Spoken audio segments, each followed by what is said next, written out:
Hello everyone, I am dietitian Tarunpreet Kaur. Welcome to Sampoon Me.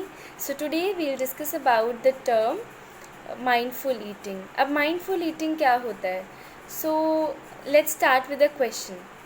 क्या कभी आपने सोचा कि आप जब कभी बाहर हैं घर से या ट्रैवल कर रहे हैं और आपके बिल्कुल पास से कहीं से वो फूड फैक्ट्री निकली और आपका मूड एकदम अच्छा हो गया कि यार ये बिस्किट की फैक्ट्री गई है, उसका इतना फ्रेश अरोमा होता है, उसको स्मेल करते ही हम लोग जितने भी बोरियत से गाड़ी में अपने बैठे हो या ट्रैवल कर रहे हो, एकदम से हमारा मूड लिफ्ट हो जाता है। या अगर हम घर का एग्ज़ाम्पल लें तो घर पे भी अगर हमारे खाना बन रहा है और तड़के के टाइम पे ही अगर हमने जज कर लिया कि आज या तो सांभर बन रहा है या मिक्स वेज बन रहा है या कढ़ी बन रही है, तो उस तड़के से ही हम लोग इतने खुश होके जज जब कर लेते हैं, तो उसी फर्स्ट स्टेप से ही हम लोग बहुत ईगरली वेट करते हैं उस मील का, उस खाने का। तो उस दिन हम लोग बहुत अच्छे से इन्वॉल्व होकर खाना खाना शुरू करते हैं। एंड उस दिन जब हम खाना खाते हैं, हमारी प्लेट हमारे सामने आती है, तो हम बहुत ज़्यादा उस पर फोकस करते हैं कि बहुत स्वाद कढ़ी बनी है, बहुत अच्छा कलर है, पकौड़े बहुत अच्छे इसके बने हैं। तो उस दिन जब हम अच्छे से खाना खाते हैं, हम बहुत इन्जॉय करते हैं, हमारे सेंसेस जो हैं वो इन्वॉल्व अच्छे से हो जाते हैं उसके अंदर, अरोमा ले रहे हैं, साइट उसकी अच्छे से कलर्स एंड शेप्स को नोटिस कर रहे हैं, एंड फ्लेवर्स को अच्छे से टेस्ट करते हुए, क्रंचेस को सुनते हुए हम खाना खा रहे हैं। उस दिन हम बहुत ज़्यादा खाने को इन्जॉय करते हैं। लेकिन अभी हम लोग ज़्यादातर क्या कर रहे हैं, ज़्यादातर हम लोग खाने के ऊपर टाइम नहीं देते हैं। हम लोग का सारा जो ध्यान है वो और चीज़ों पे होता है। Like we are doing work from home in these days. तो इस टाइम पे लाइक हम लोग बहुत ज़्यादा उस चीज़ में टेंशन एंजाइटी के अंदर आ गए कि हमने आगे अपने आप को रीस्टार्ट कैसे करना है। तो हम उस स्ट्रेस लेवल के अंदर भी अपने खाने को सबसाइड कर रहे हैं। सेकेंडली, कई बार क्या होता है, हमारे सामने खाना आ गया और एकदम से हम टीवी लगा लेते हैं कि जब तक ये शो चलेगा तब तक मैं खाना खाऊंगा।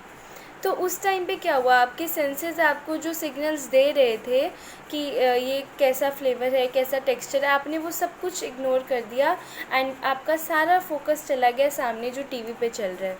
यहाँ से हम सिर्फ उसको खाए जा रहे हैं, पेट भरे जा रहे हैं, हमने अपनी सेशियट लेवल को भी इग्नोर कर दिया। एंड इस टाइम पे हम लोग ओवर ईटिंग करते हैं, बिंज ईटिंग पे आ जाते हैं। सो इसको रिकवर करने के लिए we can have a thought. For example, like जब हम लोग कई बार गुरुद्वारे, मस्जिद, मंदिर में कहीं पे भी लंगर छकते हैं नीचे बैठ के, या हम लोग कहीं पे भी किसी के घर पे सत्संग या भंडारा, किसी भी रिलीजन की बात करें, तो अगर हम वो चीज़, उस औरे में लंगर छकते हैं बैठ के, तब हमारा सारा फोकस हमारी खाने पे, हमारी प्लेट पे होता है। उस दिन हमें वो खाना बहुत टेस्टी लग रहा होता है, वो लंगर बहुत स्वाद लग रहा होता है। हम कितना ज़्यादा उस पर फोकस करते हैं, जब हमें वो डालने आ रहे हैं, कुछ हमें प्रसाद देने आ रहे हैं, तो हम अपने अकॉर्डिंगली थोड़ा थोड़ा डलवाते हैं। पोर्शन साइज़ भी हम उनको बता देते हैं कि थोड़ा डालना, और उस थोड़े के अंदर भी हमारा इतना अच्छे से पेट भर जाता है। हमारी सैलेड, रायता, हलवा, रोटी, जो भी हमारा उस टाइम पे उस प्लेट में है, हम बहुत इन्जॉय करके उसको खाते हैं। एंड वो इतना ज़्यादा अच्छे से हमारी बॉडी उसको एक्सेप्ट करती है कि हमें वो बहुत दिनों तक याद रहता है कि यार वो कितना टेस्टी लंगर था, वैसा कुछ खाना है, और वो हमें अपने घर पे नहीं मिल पाता। क्यों? क्योंकि एक तो वो पॉजिटिविटी में बना था। सेकेंडली, जब हमने खाया, हमारे सामने ना टीवी था, ना मोबाइल फ़ोन था, ना फ्रेंड सर्कल था गॉसिप के लिए। हमारा आगे सिर्फ हमारी खाने की वो प्लेट, वो लंगर था, और हमारा सारा फोकस उसके ऊपर था। तो वो वाला टाइम जब हम आपस में अपने आप को हर मील में देना शुरू करेंगे, हम हर बार अपने मील को वैसे ही इंजॉय करके खा सकते हैं। Have a feeling of gratitude towards the food, and then start focusing on the flavours and textures of the food. आपकी इससे बहुत ज़्यादा आपको बेनिफिट्स होंगे। लाइक आपको डाइजेशन में ये बहुत हेल्प करेगा। सेकेंडली, आपके सारे मेटाबॉलिक डिसऑर्डर्स से हमें ये दूर रखता है।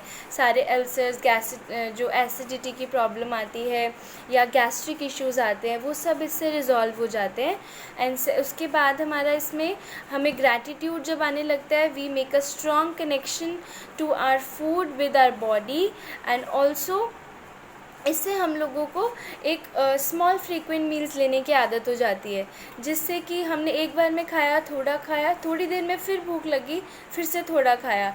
एंड बट ये जब जितना भी हम लोग खा रहे हैं उसको इन्जॉय कर रहे हैं, तो वो हमारा जो है सारे ईटिंग डिसऑर्डर्स को से भी हमें दूर करता है। लाइक हमने ओवर ईट नहीं किया, बिंज ईट नहीं किया, तो हम ये सारे डिसऑर्डर से धीरे धीरे ग्रेजुअली अपने आप को रेजुविनेट, रिवाइव करना शुरू कर देते हैं। एंड ट्रस्ट मी फ्रेंड्स, अगर हम ये सारे स्टेप्स अपने लिए करना शुरू कर दें, we will be free from metabolic disease, free from hormonal imbalances, and this is a drastically step towards a healthier life. हम लोग बहुत जल्दी मेडिसिन्स एंड फार्मास्यूटिकल इंडस्ट्री से अपने आप को इंडिपेंडेंट कर सकते हैं। Thank you.